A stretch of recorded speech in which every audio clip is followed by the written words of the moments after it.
Silakan kita beriman dengan iman yang teguh. Silakan kita memakai hak-hak iman kita, tapi jangan menyingkirkan kedaulatan Allah. Silakan kita berdoa dengan memakai nama Yesus untuk minta sesuatu, tapi jangan singkirkan kedaulatan Allah. Silakan kita beraktivitas, tapi kehadiran kedaulatan Allah ada di mana-mana.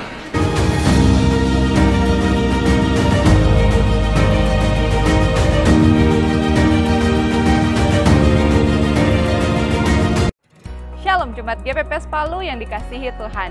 Selamat datang dalam ibadah online GPPS Jemaat Palu.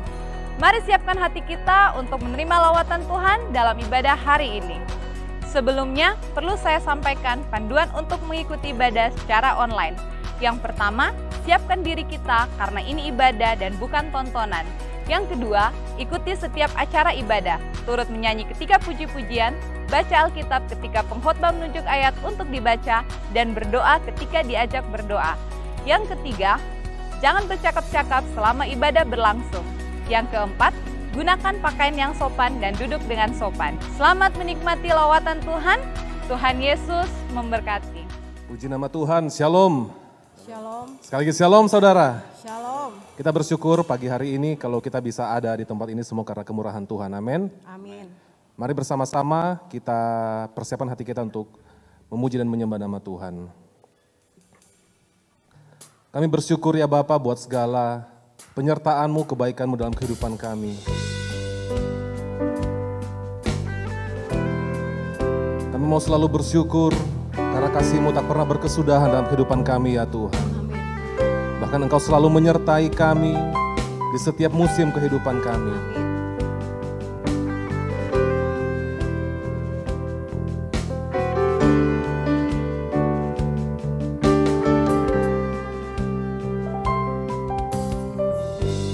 Banyak yang Kau perbuat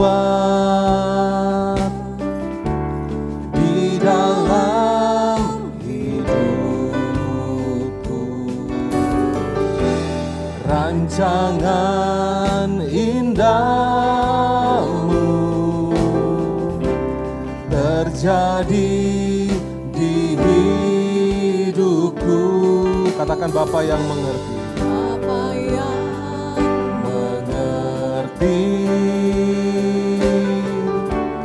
Segala yang ku perlu, kasih-Mu sempurna bagi setiap kami. Kasih-Mu sempurna,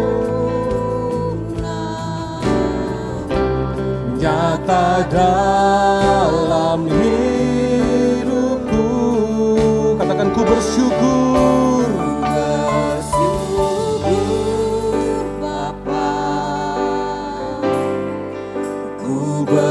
Bersyukur Tuhan buat kasih setia-Mu di dalam hidupku.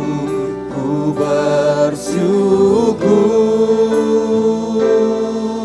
ku bersyukur, bersyukur Bapa. Katakan ku bersyukur.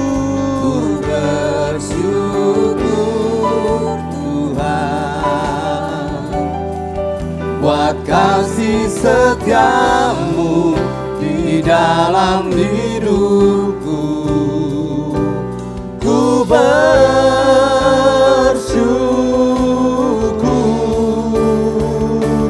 Tuhan.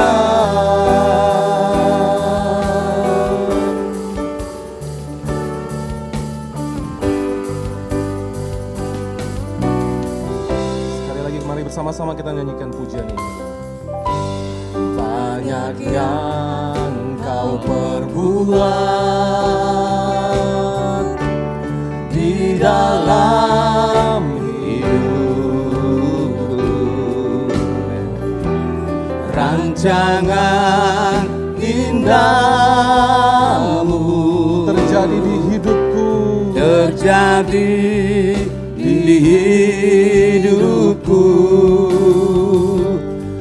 Bapa yang mengerti mengerti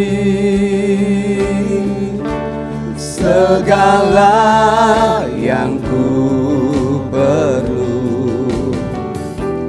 Kasih-Mu sempurna, nyata dalam hidupku. Ku bersyukur. Mari bersama-sama kita katakan, ku bersyukur ya Tuhan. Ku bersyukur Tuhan, buat kasih setiamu, buat kasih setiamu di dalam hidupku. Ku bersyukur. Katakan, ku bersyukur.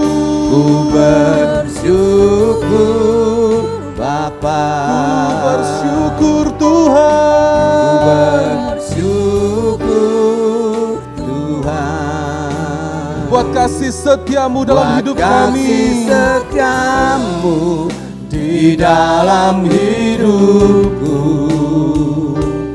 Ku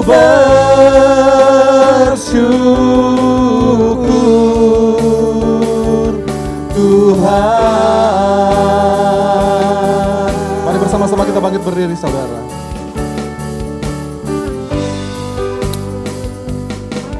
Katakan, banyak yang telah kau perbuat dalam hidupku. Banyak yang kau perbuat di dalam hidupku. Rancangan indahmu terjadi di hidupku. Kau Bapa yang mengerti setiap kami.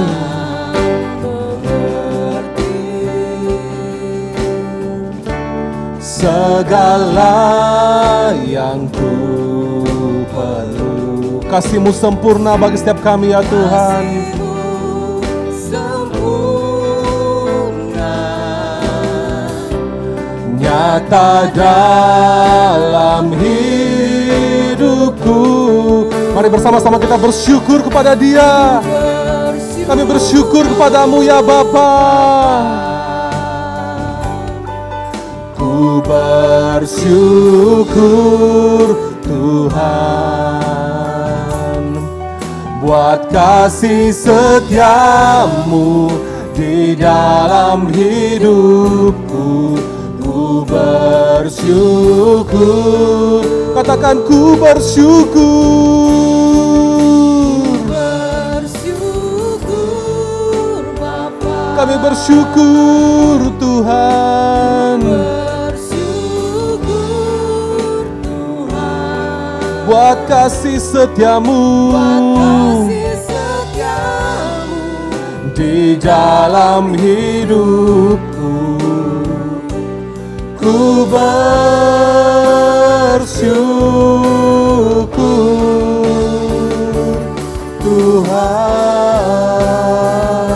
Tuhan. Kami bersyukur buat kasih setiamu ya Tuhan. Kami bersyukur buat penyertaan-Mu dalam kehidupan kami. Kami bersyukur karena Engkau tak pernah meninggalkan kami ya Tuhan.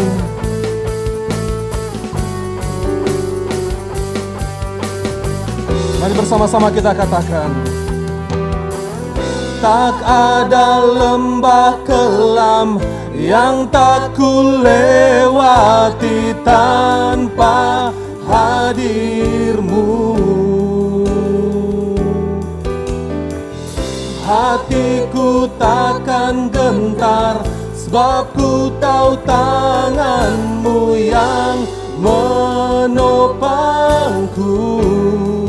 tak ada lembah kelam, Tak ada lembah kelam yang tak ku lewati tanpa hadir-Mu. Hatiku takkan gentar, sebab ku tahu tangan-Mu yang menolong. Terima kasih ya Tuhan. Kaulah Yesus, Kaulah Tuhan, hanya Kau ku percaya. Katakan Kaulah Yesus, Kaulah Yesus, Kaulah Tuhan, harapan hidupku. ku bersyukur. syukur Bapa. Kita bersyukur kepada Tuhan. Ku bersyukur Tuhan buat kasih setiamu di dalam hidupku. Ku bersyukur, Ku bersyukur. ku bersyukur Bapa. Katakan ku bersyukur Tuhan Syukur Tuhan, buat kasih setiamu buat kasih setiamu Di dalam hidupku ku bersyukur. Katakan ku bersyukur. Ku bersyukur. syukur Bapa. Ku bersyukur Tuhan. Bersyukur Tuhan, Benar ya Tuhan, karena kasih setiamu dalam hidup kami. Setiamu di dalam hidupku ku bersyukur.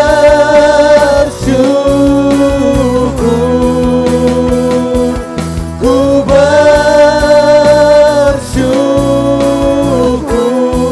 bersyukur.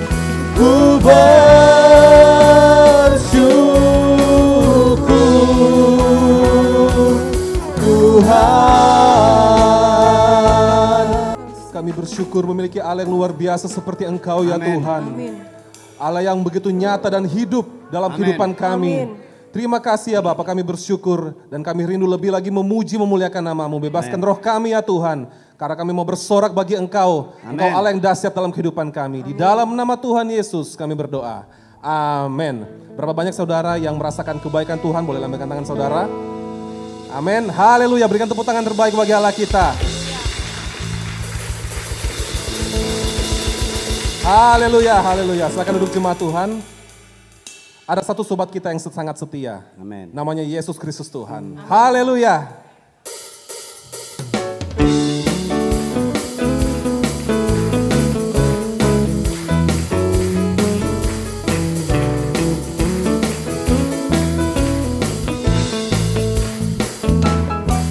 Ada satu sobatku yang setia, tak pernah dia tinggalkan diriku. Di waktu aku susah, waktuku sendirian, dia selalu menemani diriku. Katakan ada satu. ada satu sobatku yang setia, Tak pernah dia tinggalkan diriku. Di waktu aku susah, waktuku sendirian, dia selalu menemani diriku.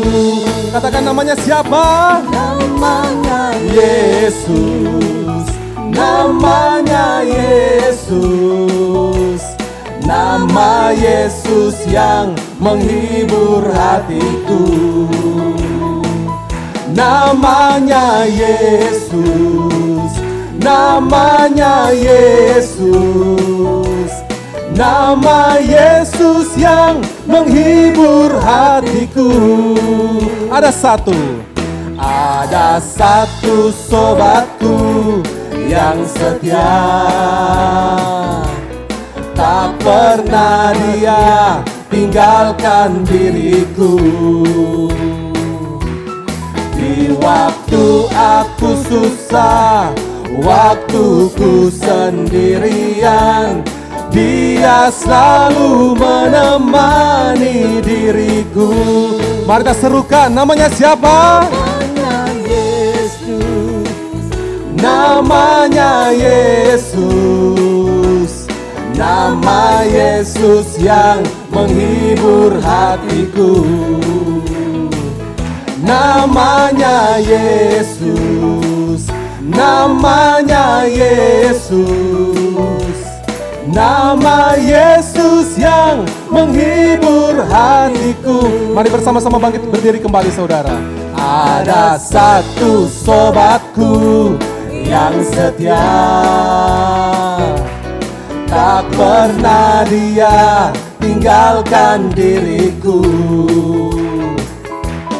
Di waktu aku susah, waktuku sendirian, Dia selalu menemani diriku. Mari bersama-sama lambaikan tanganmu saudara. Namanya Yesus, namanya Yesus, nama Yesus yang menghibur hatiku. Sekali lagi, namanya siapa? Namanya Yesus, namanya Yesus, nama Yesus yang menghibur hatiku. Namanya Yesus, namanya Yesus, nama Yesus yang menghibur hatiku. mari kita serukan nama Yesus. Yesus, namanya Yesus, nama Yesus yang menghibur hatiku. Nama Yesus yang menghibur hatiku. Sekali lagi katakan, nama Yesus yang menghibur. Nama Yesus yang Menghibur hatiku. Berikan tepuk tangan sorak-sorai bagi Allah kita, Yesus Kristus Tuhan. Haleluya. Betapa besar kasih Tuhan dalam kehidupan kita. Amin saudara. Mari bersama-sama kita naikkan pujian ini. Besarlah Tuhan dan layak dipuji.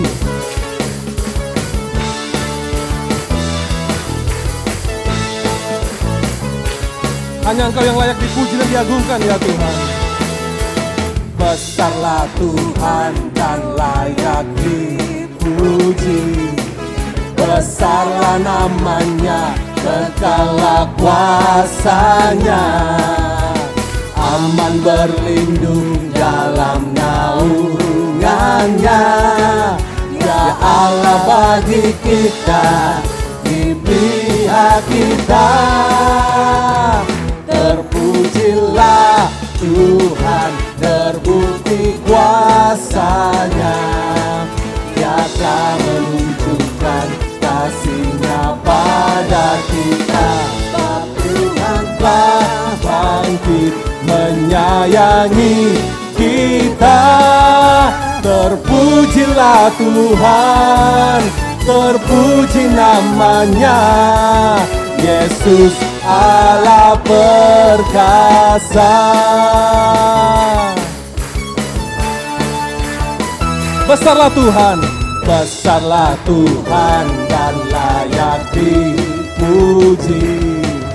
Besarlah namanya, kekallah kuasanya. aman berlindung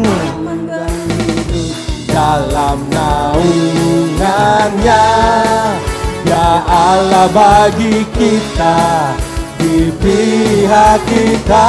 terpujilah Tuhan, terbukti kuasanya.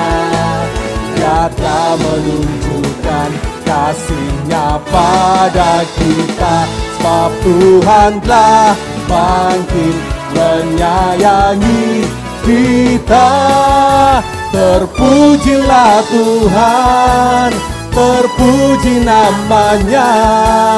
Yesus Allah perkasa. Terpujilah Tuhan, terbukti kuasa-Nya.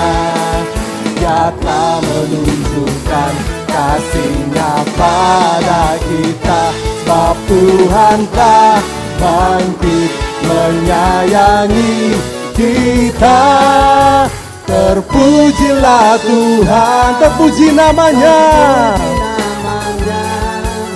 Yesus Allah perkasa, Yesus Allah perkasa. Katakan Yesus, Yesus Allah perkasa.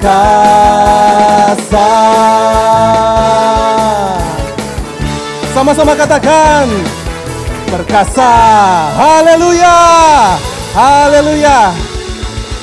Puji nama Tuhan, kita akan mempersiapkan diri kita untuk mendengarkan kebenaran firman Tuhan. Terima kasih ya Tuhan, Engkau kekuatan dalam kehidupan kami. Terima kasih Yesus.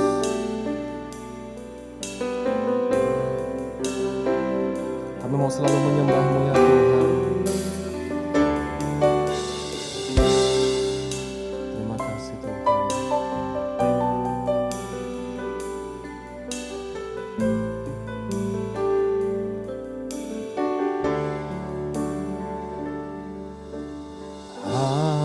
Hanya Engkau Juru selamatku, Tuhan Kau setia padaku.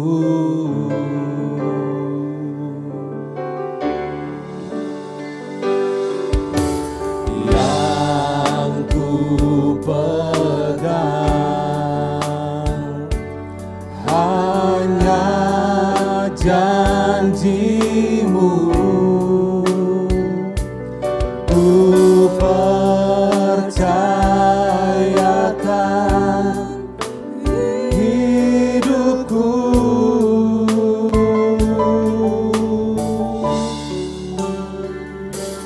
Ku sembah Kau Allahku, Bapa dan sahabatku.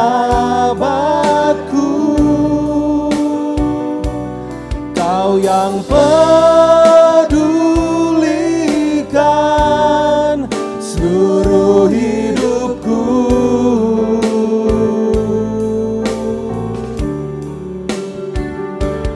Walau lewati lembah, aku tak ditinggalkan. Katakan Yesus kekuatan di hidupku. Mari bersama-sama kita bangkit berdiri saudara. Hanya Engkau Juru selamatku, Tuhan Engkau setia bagi setiap kami. Tuhan Engkau setia padaku.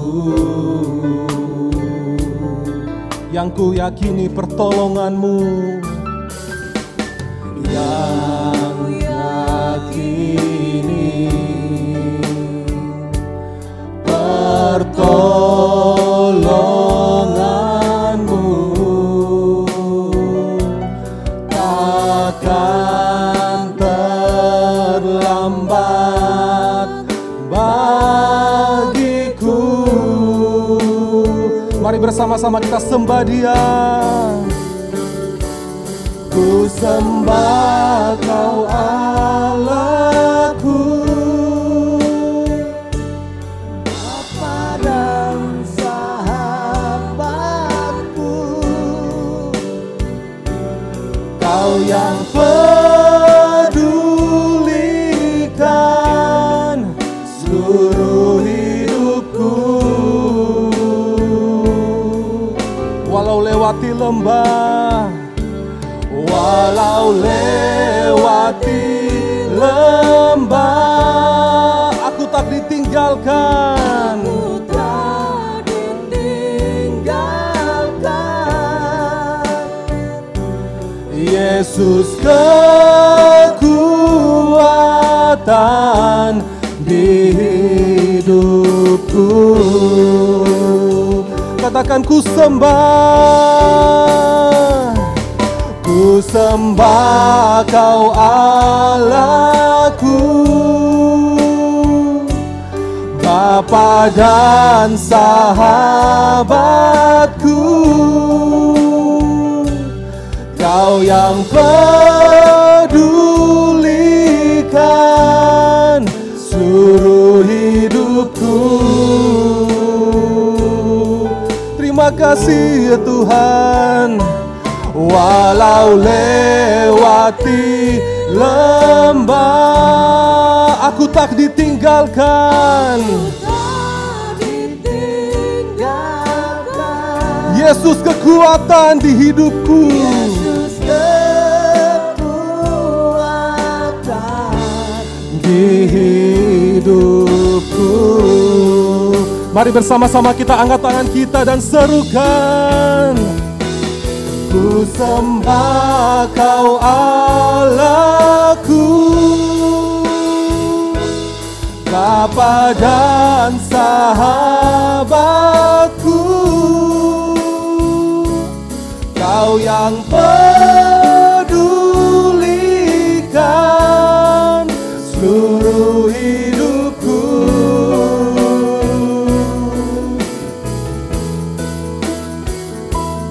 Walau lewati lembah, aku tak ditinggalkan. Yesus kekuatan di hidupku. Katakan Yesus kekuatan. Yesus kekuatan di hidupku. Katakan Yesus kekuatan. Yesus kekuatan di hidupku. Haleluya. Berikan tepuk tangan sorak-sorai bagi Allah kita Yesus Kristus Tuhan. Haleluya. segala pujian, segala hormat, segala kemuliaan hanya kami naikkan kepadamu Tuhan, sebab Engkau adalah yang layak untuk menerima segala yang terbaik dari hidup kami ya Tuhan. Dan ke pagi hari ini Tuhan, kami telah menaikkan segala pujian kami, segala penyembahan kami bagi Tuhan. Biar semuanya itu Tuhan boleh menyenangkan hati Tuhan. Mari Tuhan Engkau ajar kami Tuhan, dalam setiap hidup kami Tuhan, apapun yang terjadi dalam hidup kami, suka duka Tuhan. Di saat Tuhan kami melewati lembah kekelaman, semuanya itu tidak menghalangi kami Tuhan untuk terus memuji dan membesarkan nama Tuhan dalam hidup kami. Terima kasih Bapa, terima kasih Tuhan. Dan pagi hari ini kami juga rindu untuk mendengarkan firman Tuhan. Mari ya Tuhan Engkau berbicara bagi kami pagi hari ini Tuhan. Engkau pakai bibir mulut hamba-Mu Tuhan untuk menyampaikan apa yang menjadi isi hati Tuhan dan kehendak Tuhan dalam bagi kami semua jemaat-Mu di tempat ini Tuhan. Dan bagi kami semua berikan kami Tuhan hati seorang murid, kerendahan hati yang mau dididik dan mau dengar-dengaran akan firman Tuhan. Dan berikan kami juga kekuatan dan kemampuan ya Roh Kudus untuk kami boleh melakukan semuanya itu dalam kehidupan kami. Terima kasih Bapa, terima kasih Tuhan. Kami siap untuk mendengar firman-Mu pada pagi hari ini. Hanya dalam nama Tuhan Yesus Kristus kami berdoa dan mengucap syukur. Haleluya, amin. Sekali lagi jemaat Tuhan.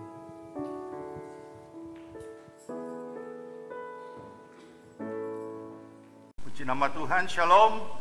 Puji Tuhan, selamat datang dan selamat kita beribadah bagi semua saudara-saudara jemaat Tuhan, baik yang ada dalam ruang ini maupun yang ada di luar. Tuhan Yesus memberkati. Dan juga bagi saudara yang baru pertama kali hadir, jika ada yang baru pertama kali hadir, supaya kita bisa saling mengenal, ya kiranya tidak keberatan untuk boleh berdiri sebentar untuk kita bisa saling mengenal, baik yang ada dalam ruang ini maupun yang ada di luar. Kita akan menyambut saudara-saudara kita yang berulang tahun untuk sepanjang minggu ini. Yang saya sebutkan namanya, silakan mohon berdiri untuk kita doakan. Gita Premadevi, Hoji Ai, Eliah Meliangan, Hermin Roro, Else Sutanco, Yohana Masang. Ada yang hadir? Baik, kita akan doakan ya. Bapa di sorga, kami datang ke hadirat-Mu, kami bersyukur Tuhan memberikan lagi kesempatan anugerah bagi kami untuk kami boleh beribadah. Dan saat ini Tuhan, kami berdoa dan menopang saudara-saudara kami yang berulang tahun. Kiranya Tuhan Engkau tilik apa yang menjadi kebenaran mereka. Ya Tuhan, kami datang bersyukur bersama-sama dengan mereka oleh karena kemurahan pengasihan Tuhan yang berlimpah atas kehidupan mereka. Kiranya dengan tambahan usia ini akan membawa mereka semakin memahami makna kehidupan mereka sebagai orang percaya.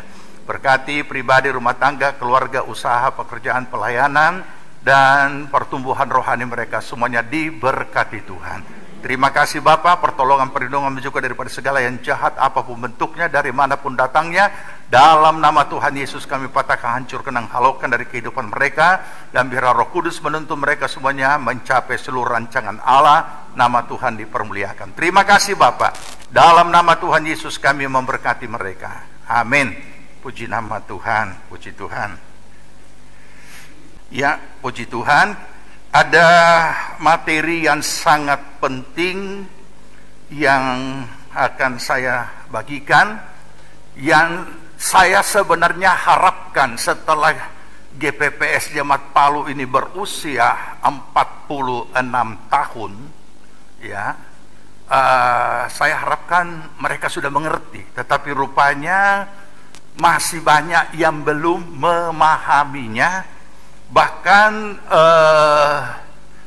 mungkin karena apakah belum memahami atau sulit untuk dapat menerima akan kebenaran ini, sehingga itu kemudian menjadi kendala yang tanpa disadari di dalam kehidupan yang bersangkutan, maupun juga secara umum kepada kita jemaat Tuhan. Kita tahu bahwa GPPS ini dengan visi misinya adalah misioner, transformis, dan mandiri. Misioner berarti sangat militan, memenangkan jiwa, berjiwa misi, berhati misi. Transformis berarti siap dirubah dan mengalami perubahan sesuai dengan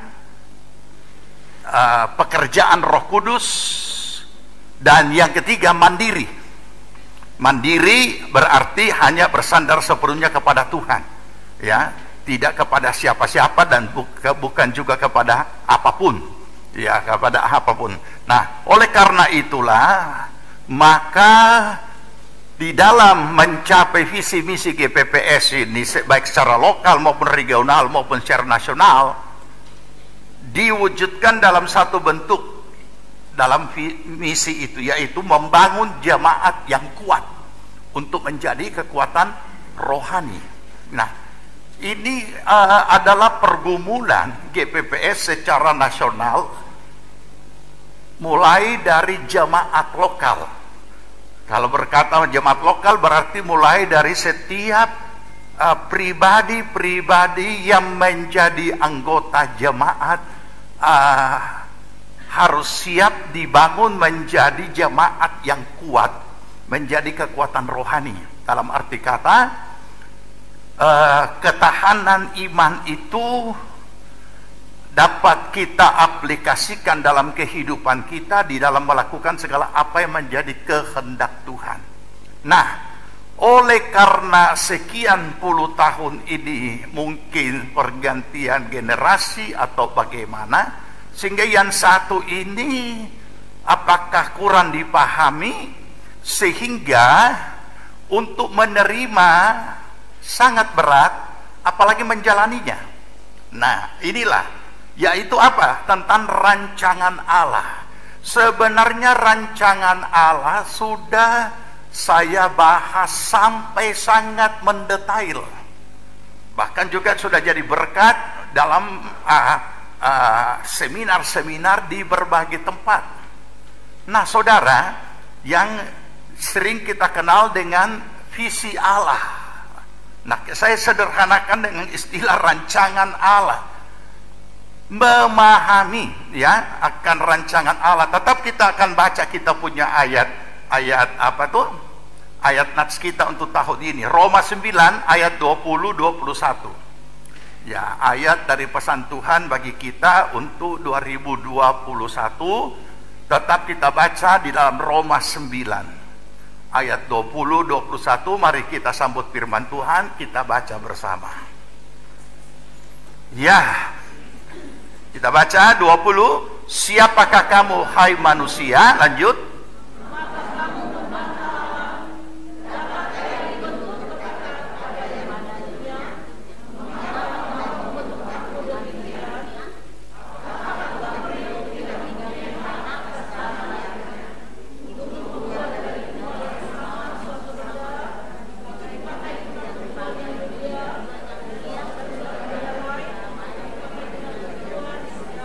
Iya, puji Tuhan, silakan duduk. Nah, saya selalu mulai dari hal memahami. Ya, jadi topiknya yang akan kita belajar bersama kebenaran Tuhan, firman Tuhan, yaitu memahami. Karena sudah dipahami kebenaran itu, diterima untuk dijalani. Ya. Jadi memahami, menerima, dan menjalani rancangan Allah dalam kehidupan orang percaya. Jadi saya tidak membahas lagi rancangan Allah yang mulia tentang keselamatan. Saya tidak bahas itu karena kita sudah jadi orang percaya. Rancangan keselamatan kita sudah nikmati, kita sudah alami, kita sudah terima, dan sedang kita nikmati. Bahwa setiap orang yang percaya kepada Yesus Kristus tidak binasa, melainkan beroleh hidup yang kekal. Ya, jadi tidak ada urusan lagi itu. Ya, tetapi tentang rancangan Allah, tentang kehidupan saudara dan saya di dunia ini yang seringkali harus berulang-ulang diingatkan. Dan ada rancangan Allah secara khusus yang akan saya jelaskan, yang merupakan hal yang sulit untuk dapat dipahami, dimengerti, apalagi dijalani. Dan itu nampak dalam sikap kita, karena kita tahu bahwa dari pemahaman yang benar akan menghasilkan sikap yang benar dan tindakan yang benar. Jadi kalau kita memahami dengan benar dan itu dapat kita terima, maka mudah untuk kita jalani. Sebab menerima itu juga harus suatu sikap, menjalani itu adalah tindakan. Ya, oke, baik. Apa yang akan kita mulai? Kita mulai dari memahami rancangan Allah. Kita tahu bahwa ayat tadi sudah kita baca, yang untuk memahami tentang rancangan Allah, kita harus menyadari bahwa dan menerima bahwa Allah memiliki kedaulatan dalam menaruh rancangannya atas kehidupan setiap orang percaya. Jadi setelah saudara menjadi orang percaya, Allah punya kedaulatan hak penuh meletakkan rancangannya atas hidup saudara, tiap-tiap pribadi. Kalau saya mau sederhanakan lagi kalimatnya seperti ini. Sejak saudara dan saya menjadi orang percaya, Allah punya hak meletakkan rancangannya, meletakkan kehendaknya, apa yang dia mau pakai kepada saudara dan saya itu, ya, untuk menggenapi seluruh rancangan Tuhan bagi kehidupan umat manusia. Jadi Tuhan berhak menaruh apa kehendaknya dalam diri saudara untuk dia mau pakai saudara di dalam menggenapi seluruh rancangannya atas umat manusia. Jadi berarti Tuhan meletakkan sesuatu kehendaknya untuk kita lakukan di dalam kehidupan kita untuk kepentingan kerajaan Allah di dunia ini. Itu bahasa sederhananya. Yang berikut, bahwa rancangan Allah bukan rancangan kecelakaan, tapi rancangan damai sejahtera dan masa depan yang penuh harapan. Ini kita sudah hafal ayatnya. Yeremia berapa? Puji itu. Makanya saya katakan, kadang-kadang pemahaman teologi kita sudah benar, hanya untuk mau menyatakan sikap dan menyatakan tindakan, ini langkah-langkah berikutnya yang seringkali menjadi kendala, ya. Nah, makanya saya katakan ada kalanya iman itu dibutuhkan, karena iman itu sudah dia percaya, dia tahu firman, tapi mental yang tidak siap. Banyak orang yang salah paham atas komentar yang agak ekstrim yang saya sampaikan di mana-mana. Saya katakan menghadapi corona bukan dihadapi dengan iman, tapi dihadapi dengan akal budi. Sebagian berkata amin, sebagian berkata masa harus dengan iman? Ya, pikirlah dengan iman. Nah, saya kasih contoh perbedaan bagaimana memakai iman dan bagaimana memakai akal budi. Satu saat ada rombongan teman-teman saya ke Holy Land, ya, ke Holy Land. Nah, ada dia punya tour guide yang mengatur semua seluruhnya. Tapi sampai di sana, dia cuma sampai di perbatasan Holy Land, tidak bisa masuk. Ya, dia hanya lihat dari jauh. Jadi dia hanya minta izin petugas untuk lewat sedikit kontaru kaki. Kita sudah sampai. Oh, kasihan. Ya. Nah, saya tanya kenapa bisa begitu? Sudah ini kita orang punya ini pimpinan tour leadernya. Dia mengatakan sudah masih ada rupanya masih ada dokumen yang kurang sehingga tidak bisa masuk di Holy Land. Tetapi ini tour guide berkata, oh gampang itu, kita masuk dengan iman. Karena masuk dengan iman di sana senjata begini bajaga. Jadi saya katakan sudah ini tuh kita punya orang-orang ekstrem. Masuk di Holy Land itu tidak bisa masuk dengan iman, harus masuk dengan dokumen. Betul tidak? Nah, jadi inilah salah satu contoh yang selalu saya ingat. Ya, jadi kadang-kala iman percaya kita sangat yakin, tetapi akal budi kita tidak pakai bagaimana menggenapi iman itu untuk bisa dilakukan. Nah, oke. Jadi kita sudah tahu ya rancangannya. Oke, lanjut. Ini sudah kita baca Roma tadi. Yeremia 29 ayat 11 kita sudah tahu tadi juga. Dan yang ketiga yang perlu kita harus pahami, orang percaya, saudara dan saya diciptakan untuk kemuliaannya. Kita baca Yesaya 43 ayat 7. Ya, semua orang yang disebutkan dengan namaku, yang kuciptakan untuk kemuliaanku, yang kubentuk dan yang juga kujadikan. Amin. Jadi saudara dan saya diciptakan untuk apa? Untuk kemuliaan Tuhan. Jadi Allah yang punya rancangan yang begitu mulia atas hidup kita, dia ciptakan saudara bukan hanya ya saya kata, kalau saya pakai kata hanya nanti saudara orang salah tangkap lagi. Bukan hanya untuk urusan masuk surga, bukan hanya untuk urusan akhirat, tapi di dunia ini diciptakan bagi kemuliaan Tuhan. Berarti saudara dan saya juga disiapkan untuk melaksanakan hal-hal yang mendatangkan kemuliaan Tuhan di dalam kehidupan kita. Tidak hanya sekedar menjadi manusia biasa, tidak hanya menjadi hal-hal orang-orang yang tidak ada nilai dan lain sebagainya. Bukan. Tuhan sudah siapkan begitu rupa umatnya, umat Tuhan, orang percaya, saudara dan saya, seperti ini. Tanpa kita cari, tanpa kita ambisi untuk jadi hebat dan jadi yang menjadi berguna bagi banyak orang, Tuhan sendiri sudah tetapkan seperti itu. Nah, baik. Sekarang kita lihat lebih lanjut. Amsal 23 ayat 18. Baca 2, 3. Karena masa depan sungguh ada dan harapanmu tidak akan hilang. Jadi kita sudah memahami seperti inilah apa yang Tuhan sudah sediakan bagi saudara dan saya, yang Tuhan tetapkan, yang Tuhan kehendaki, yang Tuhan sudah rancangkan. Dan rancangannya itu pada saat kita belajar kitab Ayub, kita menemukan bahwa rancangan Allah tidak akan pernah gagal. Ya, puji Tuhan. Kemudian apakah rancangan Allah itu? Apa itu yang Tuhan? Apa yang dimaksudkan rancangan Allah? Sederhana. Rancangan Allah yaitu adalah kehendaknya, gagasannya, pikiran Allah yang mulia yang diberikan kepada orang percaya, yang dipilihnya agar orang percaya itu taat menjalaninya sehingga rancangan Allah tergenapi dalam hidupnya. Sederhana.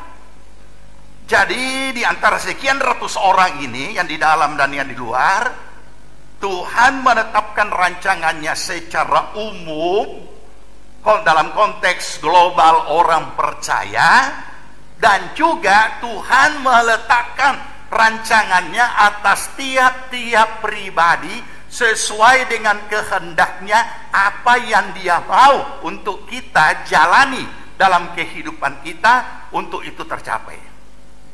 Nah, sekarang pertanyaannya, rancangan Allah yang bersifat umum dan yang bersifat khusus atas tiap-tiap pribadi. Mari kita perlu peka untuk dapat memahami ini. Dan kita harus menyadari, sebagaimana katakan dalam Filipi 2 ayat 13, kita baca, karena Allah lah yang mengerjakan di dalam kamu baik kemauan maupun pekerjaan menurut kerelaannya. Jadi ada yang diberikan kepada tiap-tiap pribadi di dalam kehidupan masing-masing. Jadi saudara, kita perlu memahami baik rancangan Allah secara umum untuk kehidupan kita sebagai manusia lahiriah di dunia ini dan sebagai orang percaya, sehingga tidak ada lagi hal-hal apapun yang kita hadapi dalam realitas kehidupan kita yang menggoyahkan, membimbangkan, meragukan dan lain sebagainya. Melainkan kita perlu lebih peka untuk menemukan hal-hal khusus yang Tuhan taruhkan di dalam tiap-tiap pribadi kita untuk kita kerjakan. Ini yang harus kita temukan. Kita lanjut dulu. Sejak kapan Allah menaruh rancangannya? Ya, kita masuk bagian kedua. Mazmur 139 ayat 14 sampai 16. Sudah dapat? Atau boleh baca di atas? Kita baca. 2, 3. Aku bersyukur kepadamu oleh karena kejadianku dahsyat dan ajaib. Ajaib apa yang kau buat, dan jiwaku benar-benar menyadarinya. Tulang-tulangku tidak terlindung bagimu ketika aku dijadikan di tempat yang tersembunyi, dan aku direkam di bagian-bagian bumi yang paling bawah. Matamu melihat selagi aku bakal anak, dan dalam kitabmu semuanya tertulis hari-hari yang akan dibentuk sebelum ada satu pun daripadanya. Sejak kapan rancangan Allah diletakkan atas hidup kita? Sejak kapan? Bukan hanya dari sejak bayi, bukan hanya dari sejak masih janin, sebelum jadi janin. Ketika terjadi pembuahan, itu sudah ada kehidupan, dan disitulah rancangan Allah sudah diletakkan atas hidup kita. Makanya kalau hitungan usia Tionghoa itu lebih tepat. Kenapa? Kalau hitungan Chinese, umur berapa? 25 tahun, itu berarti 26. Karena hitungan Chinese, begitu pembuahan terjadi, semulai kehidupan. Tapi kadang-kala orang yang secara umum mereka tidak hitung seperti itu. Ya, jadi kita lihat di sini bahwa dari sejak bakal anak, sebelum malah jadi janin, bakal anak itu sudah Tuhan letakkan. Ya, Di dalam kitabmu semua tertulis hari-hari yang akan dibentuk sebelum ada satu pun daripadanya. Belum lahir ini. Nah, jadi itu sebabnya mari kita renungkan. Yang aneh adalah setelah seseorang hidup, kemudian menjalani hidupnya, bahkan sudah jadi orang percaya, dia tidak mengerti rancangan Allah, dia tidak bisa pahami, dia tidak bisa temukan, dia tidak bisa miliki, apalagi yang bersifat khusus. Ya, nah itulah yang menjadi masalah. Nah, oleh karena itu kita lihat lebih lanjut dulu. Apa saja bentuk rancangan Allah dalam hidup orang percaya? Pertama, rancangan Allah untuk kehidupan pribadi saudara. Kenapa dimulai dari kehidupan pribadi? Karena setiap pribadi adalah pelaksana dan penyelenggara hidup di dunia ini. Jadi walaupun kita ini ada orang tua, walaupun orang tua ada anak, ada cucu, ada cicit, cece, tapi setiap oknum yang namanya manusia yang hidup di dunia, saat-saat tertentu dia tidak lagi berada di bawah orang tua dan tanggung jawabnya. Saat-saat tertentu setiap orang tua, setiap pernikahan, hampir semua orang tua dan pengantin menangis. Kenapa? Oleh karena mereka sadar bahwa sekarang ia sudah bukan miliknya lagi. Nah, jadi itu sebabnya Alkitab juga mengatakan mereka akan meninggalkan orang tuanya dan berdampingan dengan istrinya. Jadi itu sudah kodrat, sudah seperti itu hidup di dunia. Jadi kadangkala bagian tukang hias kemanten kerepotan. Kenapa? Setelah doa, setelah minta pamit sama orang tua, tak bongkar semua bulu mata, tak cabut. Ya, jadi sehingga perlu ada waktu sedikit kasih baik karena ini pesta orang semua datang. Jadi memang lebih baik dipersiapkan. Ya, nah saudara, jadi kita memahami di sini bahwa tiap-tiap orang, ya, tiap-tiap orang akan menjalani ketergantungan anak kepada orang tua pada saatnya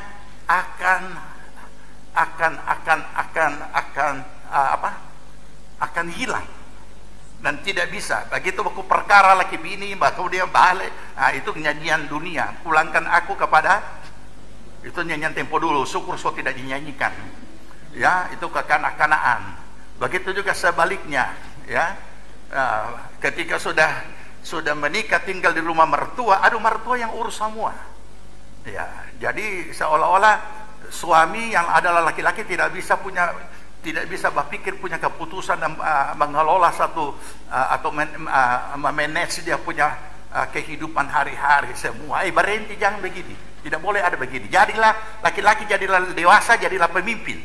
Ya, jangan sedikit-sedikit mak, laki-laki saudara ini bukan perempuan, ya. Nah, perempuan juga jangan sedikit mak, pak. Nah, jadi mau dengan tidak mau itu perlu kita sadari, masing-masing menjalani kehidupannya, dan kita harus rela. So bukan kita punya, so dorang punya. Ya, ini supaya jangan sampai ada beban membebani secara kejiwaan, ya, dan itu menyiksa. Karena inilah kondisi. Jadi kenapa dimulai dari kehidupan pribadi? Supaya setiap pribadi ini imannya teguh, kuat, karena paham firman bahwa ada rancangan Allah untuk kehidupan pribadinya, sehingga dia tidak usah memusingkan lagi dan mengkomplain Tuhan, tapi dia sudah tahu bahwa apapun yang terjadi, rancangan Allah adalah rancangan damai sejahtera dan masa depan yang penuh harapan, dia tinggal jalani. Sehingga tidak usah terganggu. Apapun yang terjadi dalam hidupnya tidak usah terganggu dengan, aduh kita mau jadi apa nih ya, kita mau apa ini ya, tidak usah. Ya, tapi dia bisa fokus kepada apa yang lebih daripada yang bersifat umum itu, sehingga dia boleh tenang menjalankan hidupnya, dia boleh leluasa dan tidak terganggu dengan segala realitas-realitas yang ada di dalam kehidupannya.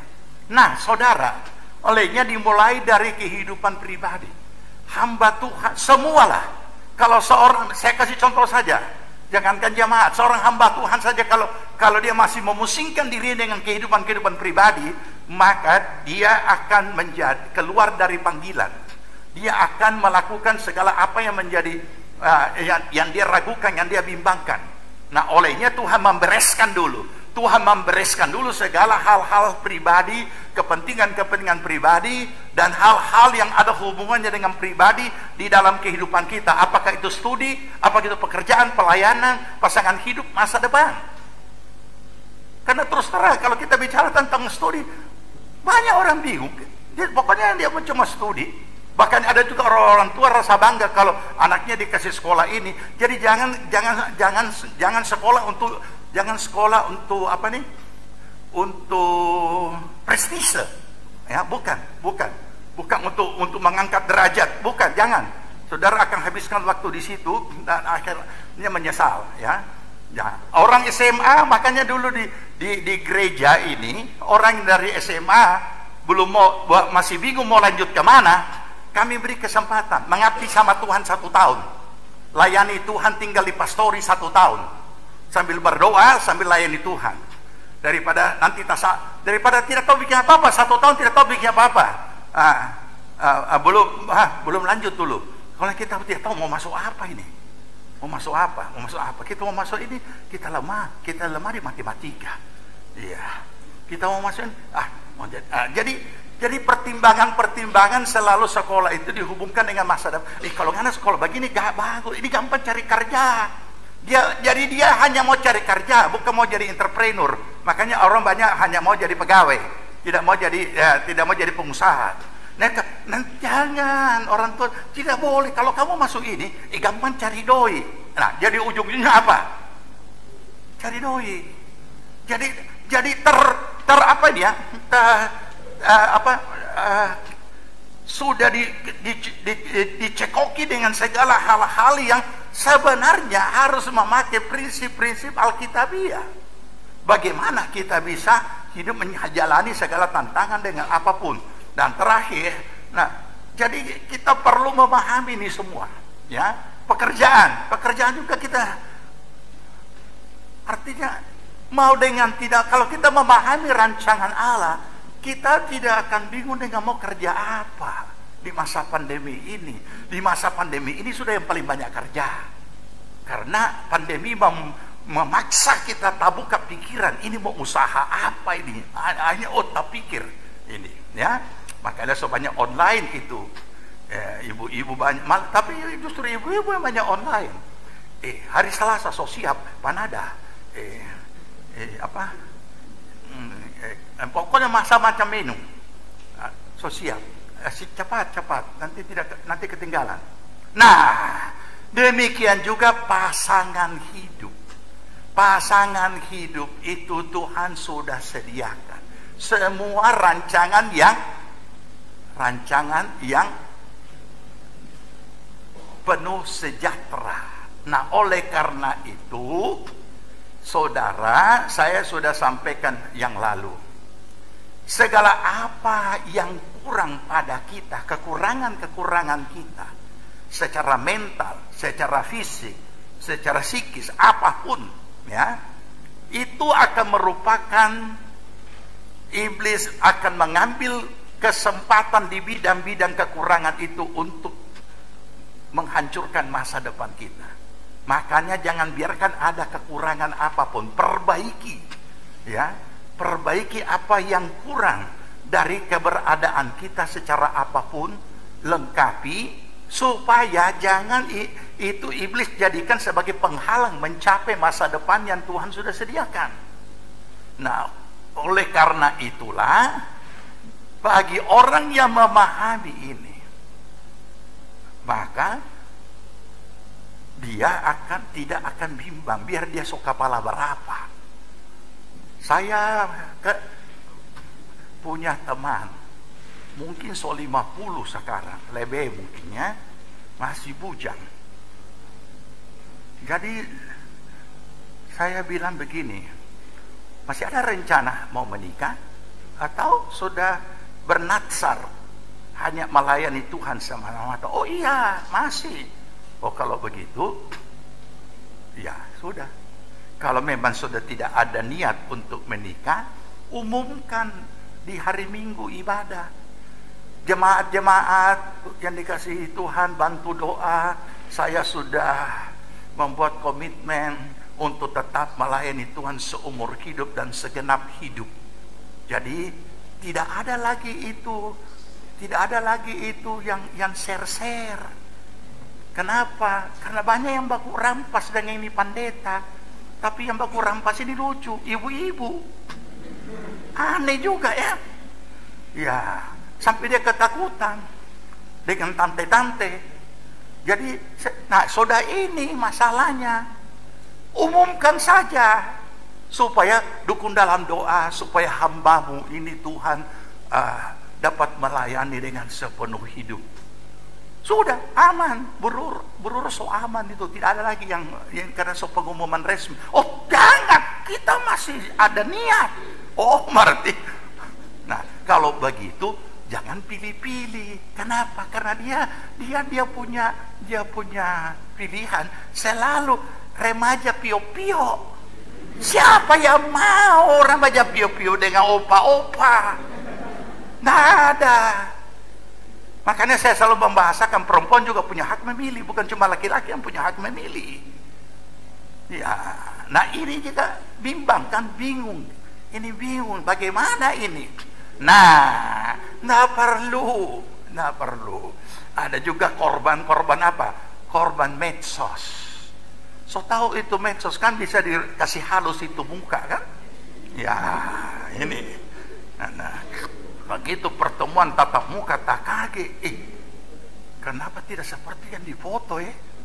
Nah, sebab kalau di medsos itu lebih sempurna dia punya polesan daripada bedak merek apapun.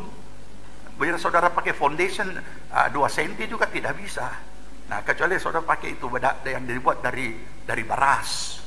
Orang tua-tua dulu tuh beras, bedak dingin. Nah, begitu selesai rupa topeng.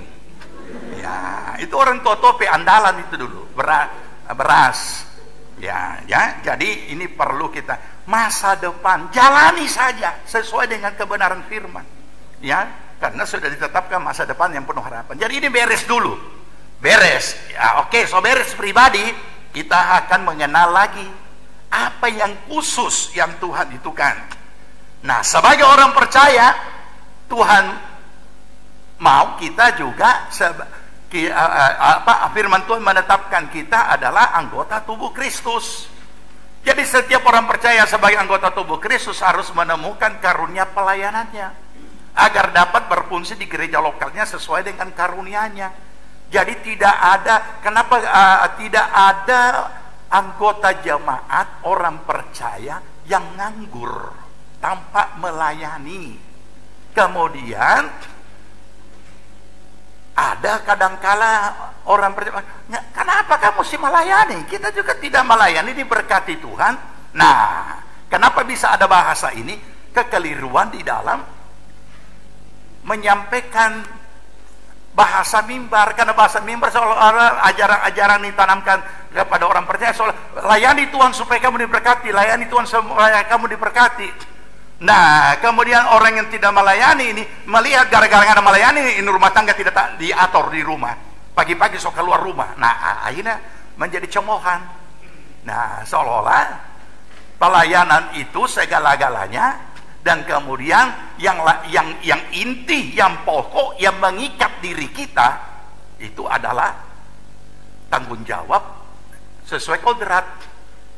Tanggung jawab sesuai kodrat kita sebagai istri, tanggung jawab sesuai kodrat kita sebagai suami, tanggung jawab kodrat kita sebagai anak dan lain sebagainya, sebagai orang tua dan lain sebagainya. Itu kodrat, itu dulu dikerjakan baru pelayanan. Pernah ada orang yang mau dengan tulus menyampaikan mau melayani Tuhan. Saya katakan di gereja kami justru kalau orang baru menikah kita kasih berhenti dari pelayanan. Kenapa? Karena kalau orang dikasih berhenti dari pelayanan, kenapa habis menikah dikasih berhenti dari pelayanan? Supaya dia urus dulu rumah tangganya, dia atur dulu dengan baik, dia sudah bisa manage waktunya dengan baik semua, baru lanjutkan lagi kembali melayani. Sebab kalau tidak akan pernah. Selama orang tidak tahu saudara punya intern, orang masih dengar saudara punya bicara. Tapi begitu orang tahu saudara punya intern, orang balik pantat tidak akan mendengar. Ya, karena kehidupan hari-hari itulah yang menjadi surat terbuka kata firman Tuhan. Kodrat kita yang kita lakukan sebagaimana adanya, sebagai manusia lahiriah di dalamnya ada iman, itulah aplikasi daripada kebenaran firman. Jadi jangan kita anggap bahwa ini adalah adalah hal-hal yang tidak ada kaitannya. Sebab kita perlu memahami orang-orang kenapa tidak tertarik pelayanan. Karena orang pelayanan itulah yang merusak citra pelayanan. Sama yang kita ketahui sekarang kan, ada kelompok-kelompok tertentu yang kemudian dengan sikapnya menodai atau menciderai akan keimanannya sendiri. Jadi sama dengan kita kalau menjadi pelayan Tuhan, apalagi berdiri di sini, berdiri di mana, ada pelayan yang kelihatan, ada pelayan yang tidak kelihatan, dan lain sebagainya. Tapi orang tahu kita pelayan Tuhan, orang tahu kita pengurus gereja. Dari situ semua akan penilaian itu, dan kita tidak bisa mengatakan jangan menghakimi. Memang tidak menghakimi, tetapi firman Tuhan berkata bahwa kami menyerahkan diri kami untuk dipertimbangkan oleh semua orang. Itulah kebenaran firman. Jadi dengan itu alamiah, dengan sendirinya. Jadi itu sebabnya saudara, kita melayani bukan cari berkat dan bukan untuk diberkati Tuhan, tapi kita mengabdi. Namanya saja pelayan, dan kemudian kegiatannya merupakan sebutan pelayanan. Pelayan itu pengabdian kita kepada Tuhan. Oleh karena kita mengasihi Tuhan, pelayanan bukan tempat di mana kita supaya dikenal, supaya kita atau ada lain pokoknya hal-hal yang di luar konteks. Bukan. Kita mengabdi kepada Tuhan dengan apa yang bisa kita lakukan. Karena pelayanan itu bukan cuma pintar bicara, tidak. Ya, bukan pintar bicara kemudian mengalahkan orang punya argumen. Bukan. Pelayanan itu pengabdian kepada Tuhan. Ya, jadi apapun bentuknya pengabdian. Diketahui atau tidak diketahui, tapi saya selalu ingatkan bahwa pelayanan itu sangat bersifat pribadi dengan Tuhan. Iman itu sangat bersifat pribadi dengan Tuhan. Oke, jadi dengan demikian, ketika setiap orang percaya itu berfungsi sesuai karunia-Nya, gereja itu akan menjadi gereja yang hidup. Gereja itu bisa menjadi gereja yang misioner.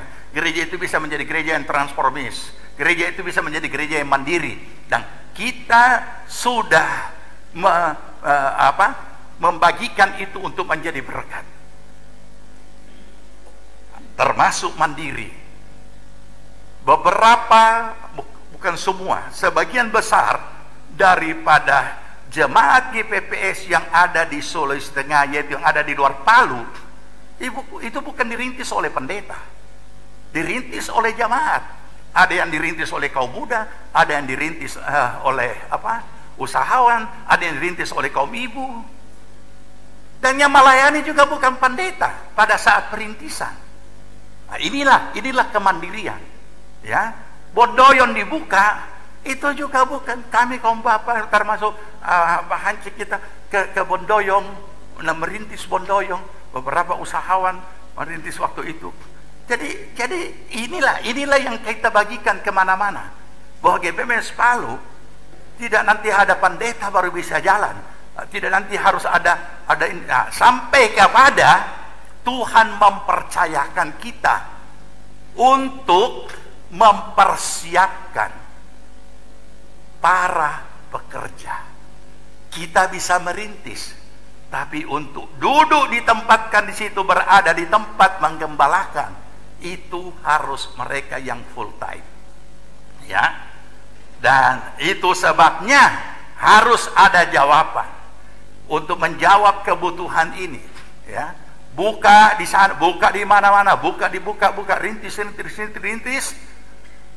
Untuk sementara masih bisa dilayani tiap minggu. Kaum bapak ada yang dijadwal, kaum ibu ada yang dijadwal, kaum muda ada yang dijadwal untuk melayani di daerah-daerah yang sudah dirintis.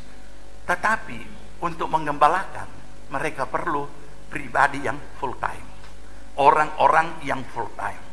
Oke, jadi ini karunia pelayanan.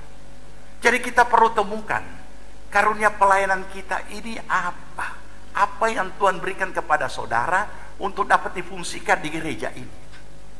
Karena kita sudah berada sebagian besar menjadi pelayan Tuhan. Nah, itu pun masih banyak yang harus merangkap. Berarti sebagian belum berfungsi, ya. Sebagian belum berfungsi. Jadi saya harus menanamkan kebenaran ini supaya kita tidak salah. Kita melayani untuk mengabdi. Bukan melayani supaya diberkati, bukan. Ya, kalau melayani supaya diberkati, orang di sana akan berkata, saya juga tidak melayani diberkati kok, tidak perlu mesti melayani. Nah, ini orang yang tidak mengerti, tapi mereka juga tidak bisa disalahkan karena itu ajaran dari mimbar yang biasa dikedengaran. Layanilah Tuhan supaya diberkati, bukan melayani, mengabdi kepada Tuhan. Oke, ya. Jadi Allah sudah menempatkan 1 Korintus 12 ayat 12, baca. Tapi Allah telah memberikan kepada anggota masing-masing secara khusus suatu tempat pada tubuh seperti yang dikehendakinya. Nah, saudara temukan, saudara dan saya sebagai anggota tubuh Kristus, anggota tubuh bagian mana? Tangan, kaki, atau apa? Jadi Tuhan yang berikan. Jadi ada karunia yang Tuhan berikan kepada tiap-tiap orang untuk dia fungsikan mengabdi kepada Tuhan di dalam pelayanan. Karena pengabdian itu dapat kita lakukan di dalam pelayanan. Nah, tinggal kita harus temukan. Masa kita sekian lama jadi orang percaya kita tidak bisa tahu? Ya, jadi ini yang perlu.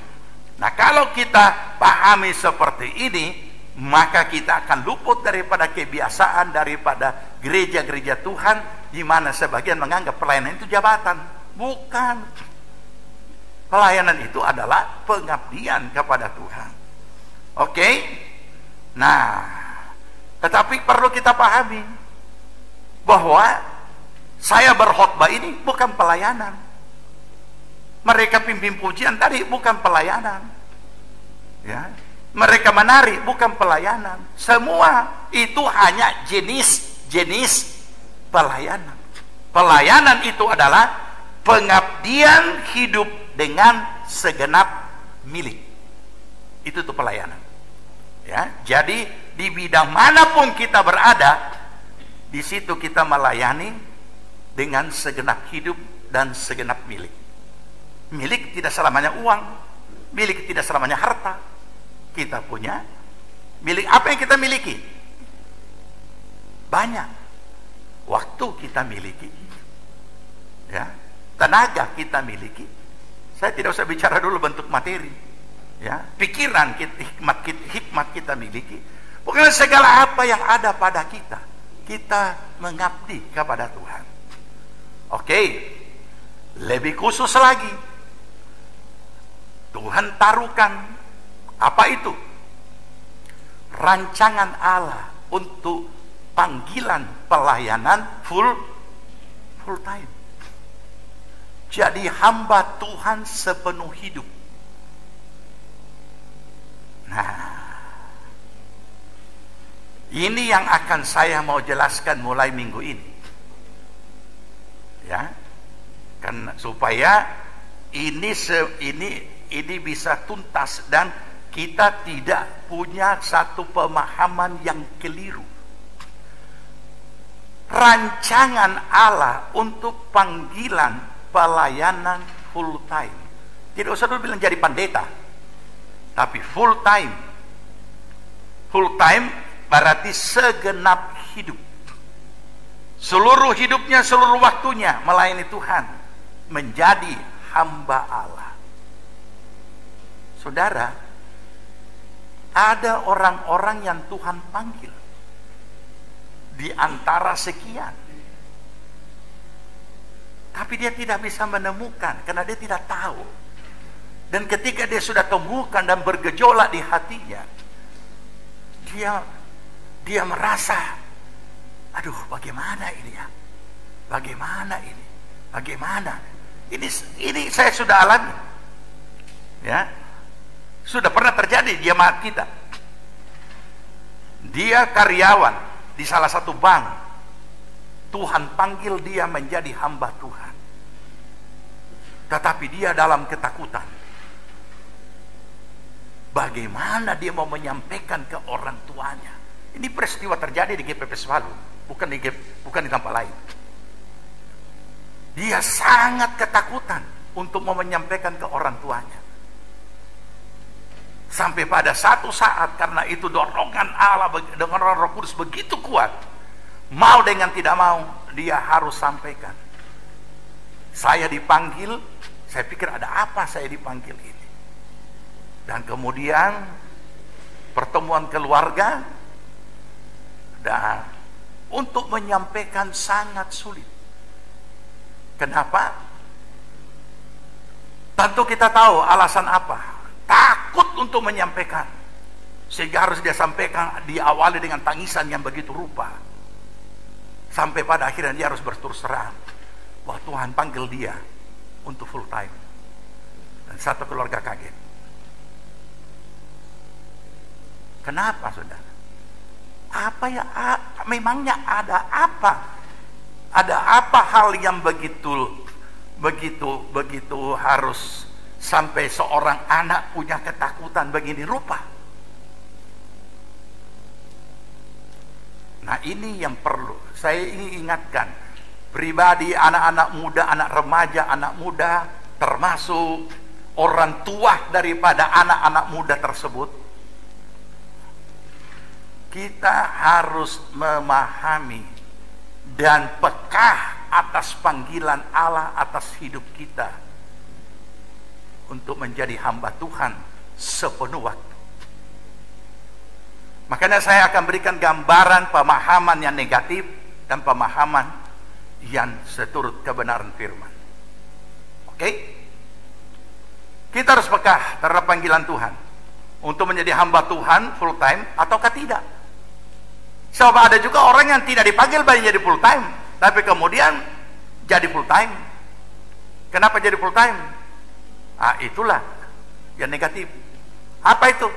Putus cinta. Maka jadilah dia masuk sekolah Alkitab full time. Sampai di sekolah Alkitab, ketemu yang lain, ternyata lebih gagah. Langsung jadi. Nah, ini dia. Jadi kita justru harus membantu anak-anak kita dalam pikiran yang sehat dan jernih berdasarkan firman. Ya. Bukan kita hina-hina, bukan kita olok-olok, dan bukan juga kita memberikan gambaran-gambaran yang negatif. Seperti ini kisah semua ini penuh dengan segala peristiwa. Seorang teman saya sekarang sudah almarhum, dia punya pelayanan dilanjutkan belum dilanjutkan waktu itu. Dia kemudian memotivasi anaknya jadi pendeta. Dia cerita dengan bangga. Jadi bagaimana caranya? Dia bilang, tahu Martino, setiap kali selesai kebaktian kita hitung kolekte, kita panggil dia. Ngana lihat ini. Ya, mana lebih banyak daripada di dunia. Jadi dia motivasi anaknya untuk jadi pendeta, bahwa jadi pendeta itu tidak keleleran, tetapi dapat banyak uang. Saya bilang, oh Tuhan, saya cuma berdiam sambil lihat ini orang tua, cilaka betul ini. So ini yang bikin rusak gereja. Jadi dia motivasi anaknya jadi pendeta, bahwa kita orang kalau jadi pendeta bisa dapat banyak banyak uang. Jadi setiap kali uang hitung kolektif dia panggil DP, setiap kali hitung perpuluhan dia panggil DP anak. Mana lihat ini. Dan betul, jadilah masalah di kemudian hari. Nah, ini yang tidak benar. Kita tidak bisa memotivasi orang seperti itu. Kita juga tidak bisa menghina-hina atau mengejek dan mematahkan panggilan Tuhan atas setiap orang yang dipanggil Tuhan. Karena menjadi hamba Tuhan full time itu adalah panggilan Tuhan. Rancangan Allah untuk panggilan full time. 1 Korintus 7 ayat 17. Kita baca dulu ayatnya. Mari. Ya, selanjutnya, hendaklah tiap-tiap orang tetap hidup seperti yang telah ditentukan Tuhan baginya, dan dalam keadaan seperti waktu ia dipanggil Allah. Inilah ketetapan yang kuberikan kepada semua jemaat. Ada full time, penuh waktu, ada part time, paruh waktu. Jadi orang melayani ada yang tidak sepenuh, artinya istilahnya tidak sepenuh hidupnya. Artinya dia ada tetap kerja dunia, tetapi dia juga melayani. Nah, ini beberapa sinode membenarkan itu, menjadi gembala tapi juga pengusaha. Ya, tapi kami sudah mengadakan penelitian dan ternyata GPPS tidak melakukan itu. Kenapa tidak melakukan itu? Oleh karena jangankan ditetapkan, baru dijadikan saja pejabat sementara, ya beberapa temannya tidak mau. Kita tidak mau diberkati oleh dia ya. Jangan, memang dia doa penutup dan doa berkat kita tahu dia kelakuan bisnis. Jadi sama-sama teman bisnis. Jadi temannya tidak mau terima kita tidak mau diberkati, kita cuma diberkati pendeta. Ini dia ya. Nah, kadang-kadang juga ditemukan orang yang full part time lebih full heart daripada orang yang full time. Nah, ini juga tidak bisa. Makanya saya katakan, kita yang full time yang memang hidup dipersembahkan untuk melayani harus bekerja lebih daripada mereka yang tidak full time, karena mereka kerja dunia. Ada mereka punya tanggung jawab, mereka keluar dari kantor jam 5, kemudian jam 5 dia harus tergesa-gesa karena akan ada pelayanan jam 7 malam. Kemudian begitu dia ini kita tegur. Nah, kenapa terlambat? Kenapa tidak disiplin dan lain sebagainya? Nah, makanya kita harus yang full time harus bekerja, harus berpikir lebih daripada yang tidak full time. Nah, ini yang perlu. Makanya kenapa saudara, itu sebabnya kenapa kita gereja harus punya kantor dan harus pulang jam kantor, supaya semua yang full time ini dapat merasakan bagaimana kehidupan jemaat yang penuh dengan segala kesibukan dan pekerjaan sampai sore dan malam melayani. Jadi kami pun cukup lama sudah membuka kantor, jam 5 pulang. Sesudah itu pelayanan, supaya kamu tahu bagaimana itu kehidupan jemaat hari-hari. Nah, kalau dulu hamba-hamba Tuhan tempo dulu selalu menganjurkan, setiap gereja gembala punya rumah harus ada kamar sembahyang ya. Nah, kalau saya tidak, karena itu untuk kamar sembahyang sudah jelas di mana-mana boleh sembahyang. Setiap gereja harus punya kantor, tidak boleh punya cuma punya kamar sembahyang tapi tidak punya cuma punya ruang doa tapi tidak punya ruangan untuk mengelola ini gereja. Nah, makanya hampir semua sampai di desa-desa khususnya Sulawesi Tengah selalu ada kamar tersendiri di dalam pastori untuk berkantor, supaya mereka bisa mengelola. Jangan sedikit-sedikit seperti yang saya ceritakan dulu kan, yang saya saksikan. Ini siswa praktek, doa subuh, habis doa subuh, bapak dan ibu gembala masuk kamar, dia juga sambung tidur lagi karena tadi bangun jam 5, setengah 5 buka gereja, nanti siapkan, kemudian kurang toki pintu, om tante sudah sarapan so siap, oke keluar. Ya, om tante keluar sarapan, habis sarapan ikut masuk ulang lagi di kamar. Pengerja melanjutkan pekerjaan. Sudah itu sosial, pengerja panggil lagi, om tante so siap makan siang, so siap, keluar lagi makan. Habis itu masuk lagi, kemudian sore pelayanan, malam makan, habis itu masuk lagi. Jadi waktu siswa ini praktek di Palu, memang benar-benar KO karena tidak ada tidur siang. Nah, ini Bapak Ibu dan Ibu Gembala masuk terus di kamar, tidak heran kalau umumnya gembala-gembala banyak DP anak. Tidak usah dilanjut ya. Karena so tahu kalau masuk kamar terus apa dorang bikin itu. Nah, jika Tuhan memanggil Anda melayani Dia sebagai full time, jangan melarikan diri. Sebaliknya, jika Anda tidak dipanggil Tuhan untuk menjadi seorang full timer, jangan menjadi seorang full timer sebab motivasinya pasti tidak benar. Jadi ada, nanti saya selesaikan ya, pemahaman yang keliru tentang panggilan full time. Nah, ini yang harus tidak boleh ada di GPPS Palu. Karena sebagian masih ada. Ya. Mungkin karena mereka melihat full time ini orang-orang yang di sekolah Alkitab ini kasihan cuma kacung-kacung. Sorry. Jangan pikir seperti itu. Namanya sekolah itu pendidikan. Pendidikan itu segala macam pendidikan selalu dimulai dengan pendidikan fisik. Didikan fisik, mental, ya, karena rohani sudah dengan sendirinya. Di kelas mereka dapat firman, doa subuh mereka dapat firman, doa puasa mereka dapat firman. Makanya, ya, ada beberapa yang berkata, oh jangan, kalau mau kasih masuk anak sekolah Alkitab, yang kirim di Palu. Kalau di Palu SPP itu cuma habis dengan kerja. Oh, saya bilang duduk dulu. Saya mau tanya, ya, perhatikan pekerjaan, perhatikan ya. Pelayanan, orang jadi hamba Tuhan melayani, 80% itu pekerjaan fisik, 20% baru pekerjaan rohani. Saya buktikan, saudara tidak akan bisa duduk dengan rapi seperti ini kalau tidak ada yang pasang kursi. Itu fisik kan? Saudara bisa, biasakan ada yang lambat, ada yang masih tinggal, saudara bisa lihat mereka bongkar lagi, kembalikan lagi.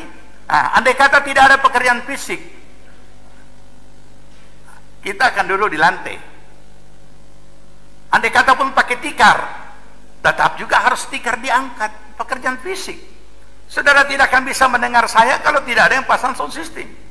Saudara tidak akan bisa mengikuti ibadah live streaming maupun di YouTube sebentar malam kalau tidak ada yang, semua ini fisik. Jadi kita tidak bisa membayangkan, atau juga anak muda membayangkan, loh jadi hamba Tuhan ganti-ganti warna jas. Bukan. Ya, pekerjaan fisik. Ya, beberapa jemaat yang lama pasti tahu bagaimana kami merintis di GPPS Palu. Itu pekerjaan fisiknya. Sulit untuk dikisahkan. Ya. Nah, pandangan keliru ini karena melihat mereka pikir, nah ini dia, hamba Tuhan full time itu berpenghasilan minim. Ini pikirannya. Sebab hanya dipelihara orang melalui persembahan atau gaji yang seadanya. Jadi untuk apa anak-anak itu pergi sekolah Alkitab? Ya, untuk apa? Tidak ada masa depan.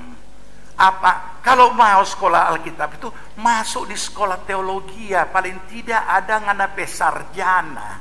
Dia tidak tahu bahwa semua teologi kami harus kirim lagi ke Bukit Doa mulai tahun depan, tahun ini, pertengahan tahun ini. Kenapa? Nah inilah ya.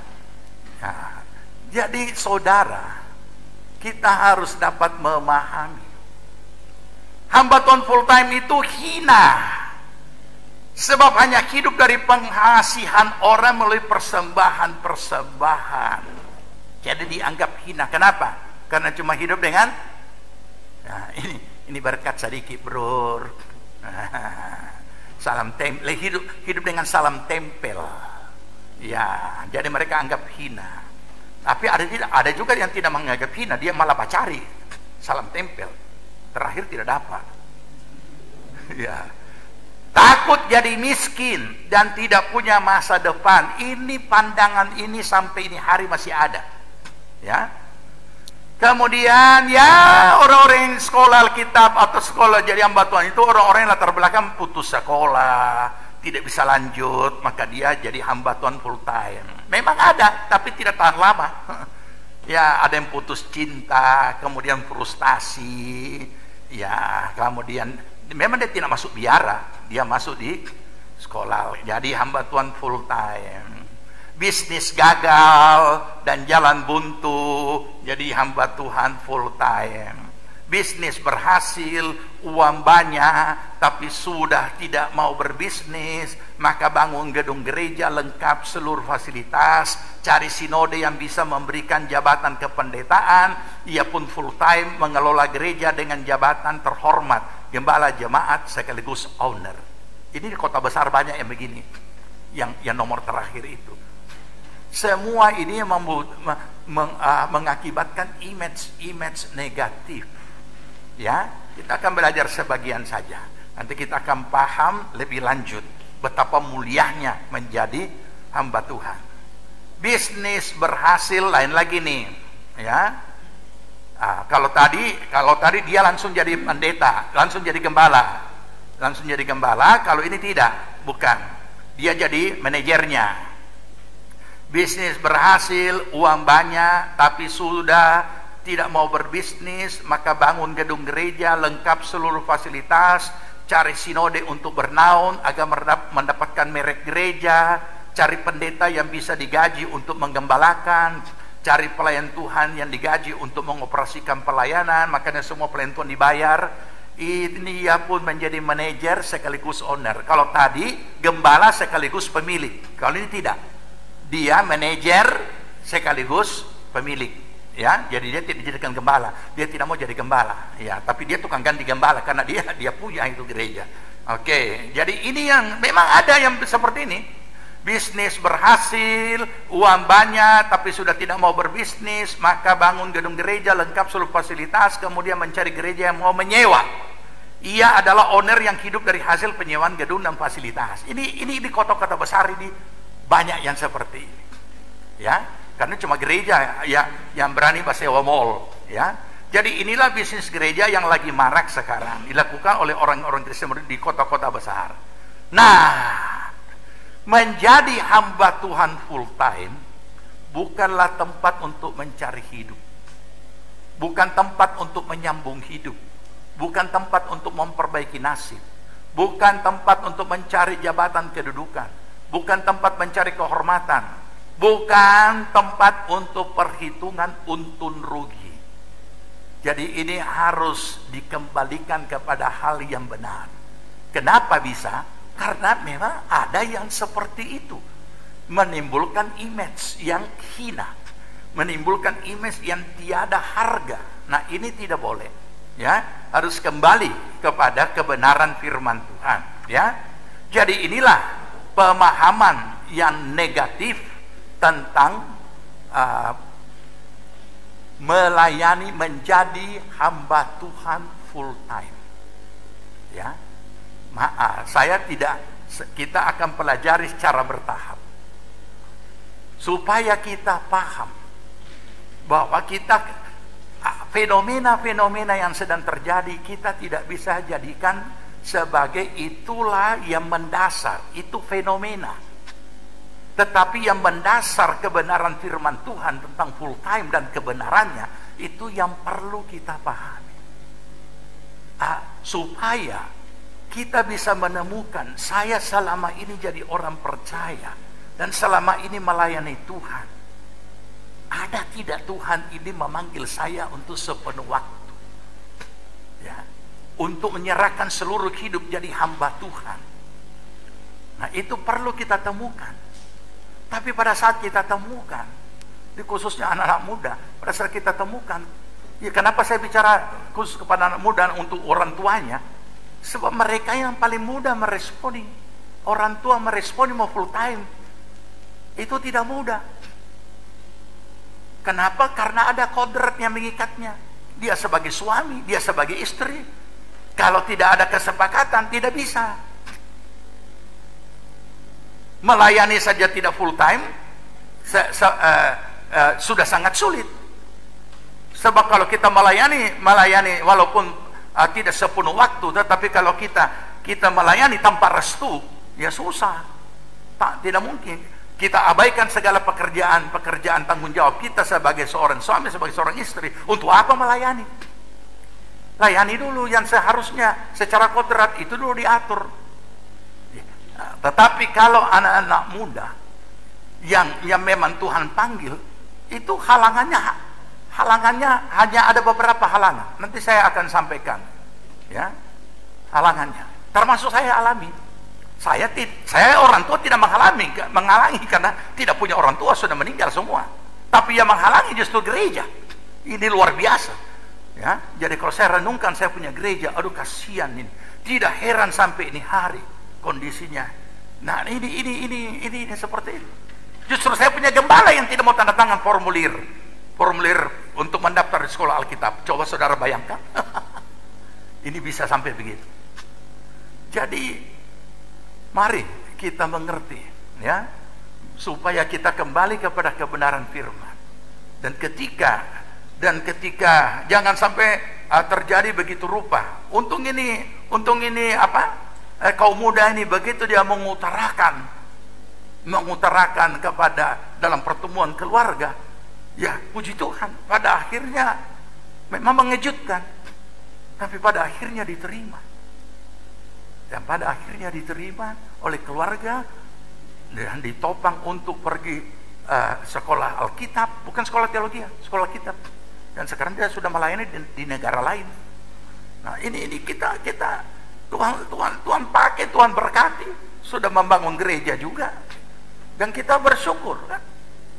Ya, bahwa ketika kita menyambut panggilan Tuhan akan lakukan apa yang menjadi bahagiannya.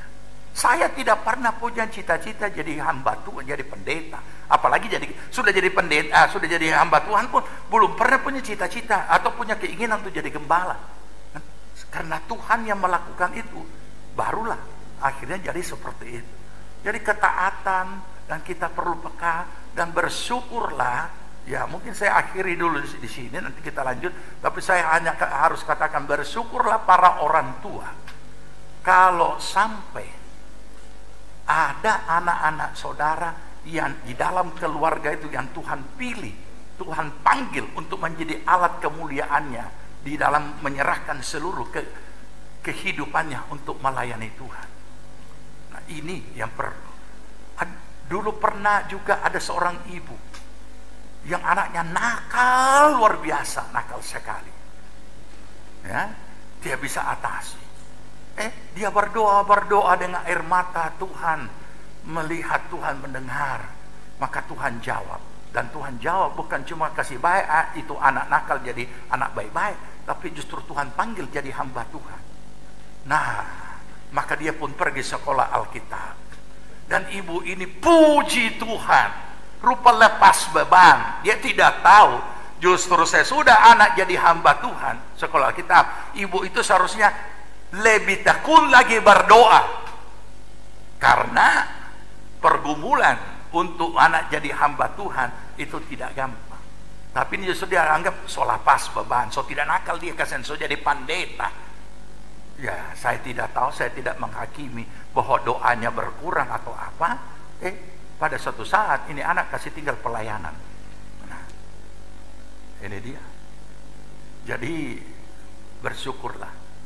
Saya tidak tahu bagaimana saudara menuntun, tetapi saya perlu memberikan petunjuk-petunjuk supaya saudara memahami. Apalagi jangan hanya kita punya pemahaman yang hanya berkira, oh Tuhan semua datang, tidak usah kerja sampai ini apa? Tidak usah terlalu ngoyo baca ridoi, ini apa? Ya, bukan seperti itu. Tapi yang perlu, kalau memang sudah tahu Tuhan itu sudah dekat datang, kemudian ada yang Tuhan panggil, ya puji Tuhan, sambutlah, responilah. Ya, puji Tuhan. Sampai di sini dulu, kita berdoa.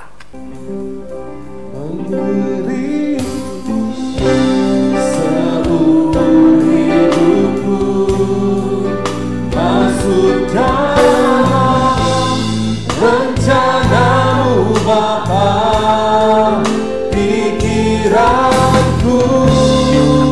kehendakku,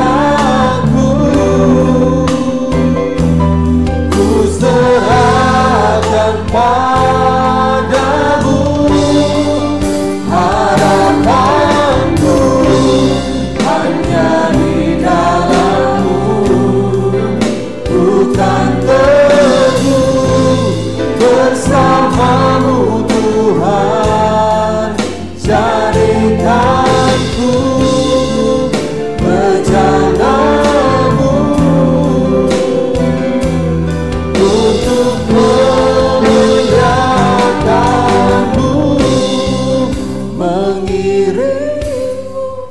doa kami Tuhan, jadikan kami bejana-Mu, bejana kemuliaan Tuhan, sehingga kami boleh membawa banyak jiwa dan juga mengembalakan jiwa-jiwa dengan panggilan-Mu untuk kami boleh melayani.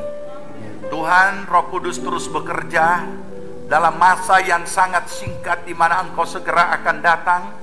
Biarlah kami boleh mempersiapkan diri kami, mempersiapkan siapapun yang Tuhan panggil untuk melayani Tuhan dengan segenap hidup mereka. Meteraikan firman-Mu, dan biarlah kami semakin mengerti segala kehendak. Biarlah Tuhan menilik setiap kami pribadi, dan biarlah Tuhan memakai kami bagi hormat kemuliaan-Mu, menjadi bejana bagi kemuliaan Tuhan. Terima kasih Tuhan. Terima kasih buat kesempatan anugerah kami boleh beribadah pada hari ini.